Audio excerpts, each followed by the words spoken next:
इसका बहुत ही बड़ा और विशेष महत्व होता है। पूज्य गुरु जी ने कहा है कि अगर कभी भी मौका लग जाए और वैशाख महीने की पूर्णिमा तिथि शुक्रवार को पड़ जाए तो आप लोगों 11 चावल के दाने का उपाय तो अवश्य ही करना चाहिए। इन दोनों का संयोग बहुत ही कम आता है। इसी के साथ में गुरु जी ने अपने शिवपुराण कथा में बताया है कि इस दिन आपको 11 चावल दाने का उपाय तो आपको अवश्य ही करना चाहिए, क्योंकि ऐसा दिन पूरे साल में सिर्फ एक ही बार आता है।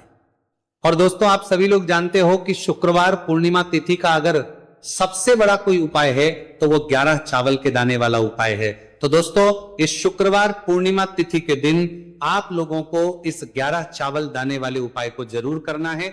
बहुत सारे लोग होंगे जिन लोगों ने इस उपाय को ना कर रहे हो, तो चलिए अब उपाय के बारे में बात करते हैं। लेकिन उससे पहले आप लोगों को यह जानना आवश्यक है कि आखिर यह उपाय किस समय करना है, किसको करना है और कैसे करना है। तो चलिए हम आगे आपको वीडियो में एक एक करके बता देते हैं। लेकिन उससे पहले अगर आप लोग हमारे चैनल पर पहली बार आए हैं या फिर मेरी आवाज आज पहली बार सुन रहे हैं तो हमारे चैनल को सब्सक्राइब जरूर कर लेना और इस वीडियो को करके कमेंट बॉक्स में श्री शिवाय नमस्तु भयम अलग ओम नमः शिवाय जरूर टाइप कर देना। तो दोस्तों, इस 11 चावल के दाने वाले उपाय को हमें इस शुक्रवार पूर्णिमा तिथि के दिन कैसे करना है, किसको करना है, किस समय करना है और कहां पर करना है, ये सारे सवालों के जवाब आपको इस वीडियो में मिल जाएंगे। और जो ये वीडियो देखेगा भाई, उसको 11 चावल के दाने वाला उपाय जरूर करना चाहिए, क्योंकि इस दिन एक चावल के दाने का बहुत ही बड़ा और विशेष महत्व होता है। और जब बात आ जाए 11 चावल के दाने की तो ये सोने पर सुहागा वाली बात हो जाती है और ये एक बहुत ही बड़ा उपाय हो जाता है इस शुक्रवार पूर्णिमा तिथि का। तो अब दोस्तों, इस 11 चावल के दाने वाले उपाय को आखिर करना किसको है, सबसे पहले हम लोग वो बात जान लेते हैं। तो देखो, घर की जो बड़ी माताएं बहनें होती हैं, उन माताओं बहनों में से कोई भी एक बड़ी माता बहन इस वाले उपाय कर सकती है। और दोस्तों, अगर आप चाहे तो अपने घर में से सभी सदस्यों को भी इस उपाय को करवा सकते हैं। अगर किसी व्यक्ति की खुद की कोई मनोकामना है, खुद की कोई दुख और परेशानी है जो कि वो अपने लिए ही करना चाहता है, इस वाले उपाय को तो वो खुद अपने लिए भी कर सकता है। बाकी अगर कोई घर में से ऐसा है जो कि अपने पूरे घर परिवार की सुख और शांति के लिए यह वाला उपाय करना चाहता है तो भाई वह भी कर सकता है, उसमें भी कोई दिक्कत वाली नहीं है। कहने का मतलब यह है कि इस उपाय को हर एक सदस्य भी कर सकता है और पूरे घर परिवार के सदस्य के लिए घर की बड़ी माताओं बहनों में से कोई एक माता बहन भी कर सकती है।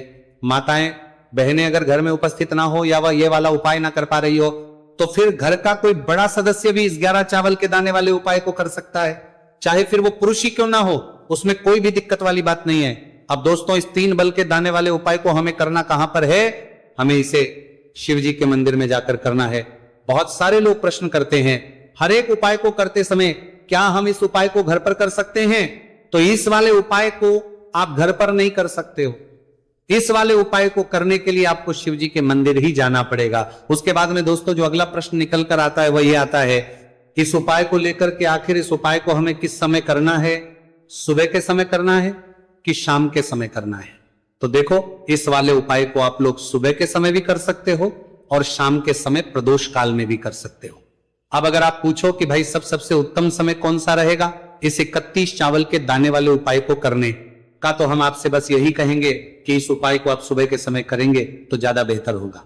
बाकी अगर प्रदोष काल शाम के समय भी करेंगे तो भी अच्छा होगा, उसमें कोई भी दिक्कत वाली बात नहीं है। तो दोस्तों, अगली सबसे बड़ी और महत्वपूर्ण बात आती है, वह ये आती है कि सुबह अगर हम उपाय को करेंगे तो हमें कितने बजे से लेकर कितने बजे तक के बीच में करना है, और शाम के समय प्रदोष काल में करेंगे तो हमें कितने बजे से लेकर कितने बजे के बीच में करना है। तो देखो, सुबह जितनी जल्दी हो सके आप उपाय को करने की कोशिश करना। बाकी अगर किसी कारणवश लेट भी हो जाओ, देर भी हो जाए, तो 10 या 11 बजे तक भी आप उपाय कर लेना, पर 12 बजे से ज्यादा देरी ना हो। ठीक है, इस बात का ध्यान रखना। उसके बाद में दोस्तों, अगर शाम के समय प्रदोष काल की बात करें, प्रदोष काल का जो समय है होता है वह शाम के 6 बजे से शुरू हो जाता है। मतलब शाम के 6 बजे से लेकर 7 बजे के बीच का जो समय होता है, यह समय प्रदोष काल का समय होता है। पर अभी जो मौसम चल रहा है इस मौसम में जो है शाम बहुत देरी से होती है, तो आप इस उपाय को 7 या 8 बजे के बीच में भी कर सकते हो। मतलब शाम के 6 बजे से 8 बजे के बीच में आप कभी भी इस वाले उपाय को कर सकते हो, उसमें कोई भी दिक्कत वाली बात नहीं है। अब दोस्तों यहां पर इस उपाय को लेकर एक और सबसे बड़ी बात यह निकल कर आती है कि इस 11 चावल के दानों को हमें लेना कहां से होता है, और हमें इस उपाय को करने के साथ में क्या और कुछ भी सामग्री ऐसी होती है जो शिव जी के मंदिर लेकर जानी पड़ रहती है। तो देखो यहां पर हम आपको बता दें, सबसे पहले आप लोग ये जान लो कि ये जो 3 चावल के दाने वाला उपाय है, सिर्फ और सिर्फ आप उपाय की सामग्री लेकर कभी भी शिव जी के मंदिर मत जाना, क्योंकि हमें भगवान के सामने ये नहीं दर्शा है कि अगर हम भगवान शिव जी के मंदिर आए हैं तो अपने फायदे के लिए आए हैं। तो इसीलिए जो भी पूजन सामग्री है, उपाय सामग्री है 11 चावल के दाने। इसके साथ में आपको पूजन सामग्री भी जरूर लेकर जाना है। देखो अगर सुबह के समय उपाय कर रहे हो तो सीधी सी बात है, 1 लोटा जल तो आप लेकर जाओगे ही जाओगे।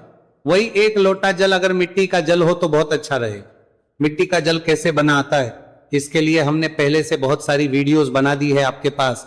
इस दिन एक आखिरी मौका रहेगा, मिट्टी का जल शिवजी पर चढ़ने का और उपाय को करने का बहुत बड़ा आपको इस दिन फल मिलेगा। तो इसीलिए इस दिन हो सके तो भाई मिट्टी का जल चढ़ाना, तो अपने साथ में कम से कम 1 लोटा जल तो आपको लेकर जाना ही जाना है। अगर मिट्टी का जल नहीं है तो घर का जल भी आप इस्तेमाल कर सकते हो।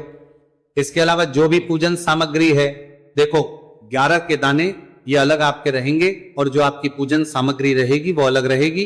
पूजन सामग्री में आप जो भी चीज लेकर जाना चाहे वो लेकर जा सकते हैं। एक बेलपत्र भी लेकर जा सकते हैं, उसमें कोई भी दिक्कत वाली बात नहीं है।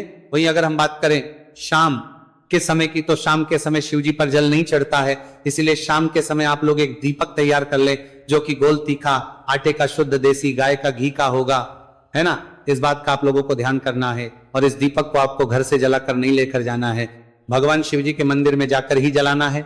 इस बात का भी आप लोगों को ध्यान रखना है। अब दोस्तों यहां पर हमें इस बात को समझना है कि ये 11 चावल के दाने हमें लेना कहां से है।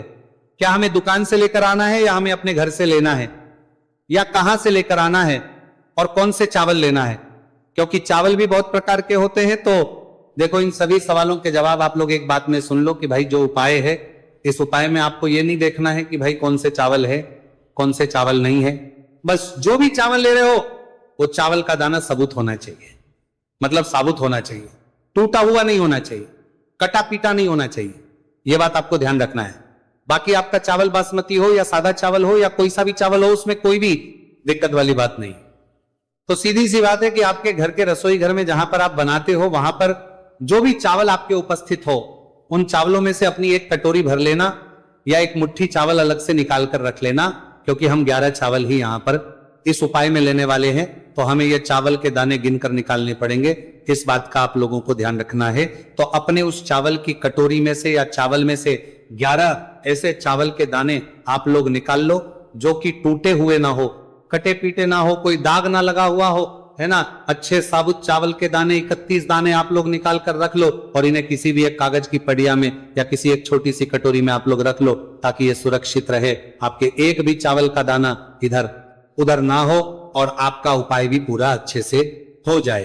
तो भाई जैसे ही आपका उपाय की जो सामग्री है 11 चावल के दाने ये तैयार हो जाते हैं, उसके बाद में आपको जो भी अपनी पूजन सामग्री है सुबह समय कर रहे हो तो 1 लोटा जल और 1 बेलपत्र या पूजन सामग्री जो लेकर जाना चाहो उसकी भी तैयारी कर लेना। और शाम के समय जा रहे हो तो भाई अपना जो दीपक है उसे तैयार कर लेना, ठीक है। और उपाय को करते समय शुद्धता का विशेष रूप से ध्यान रखना, ठीक है। सुबह सुबह स्नान करने के बाद ही उपाय को करने की आप लोग तैयारी करना। उसके बाद अगर शाम के समय की बात करें तो शाम के समय आपको स्नान करने की जरूरत नहीं है, पर शुद्धता ध्यान रखना है। आपको स्नान तो नहीं करेंगे, आप हाथ मुंह धोकर भी इस वाले उपाय को शाम के समय प्रदोष काल में कर सकते हैं, इसमें कोई दिक्कत वाली बात नहीं है। तो आप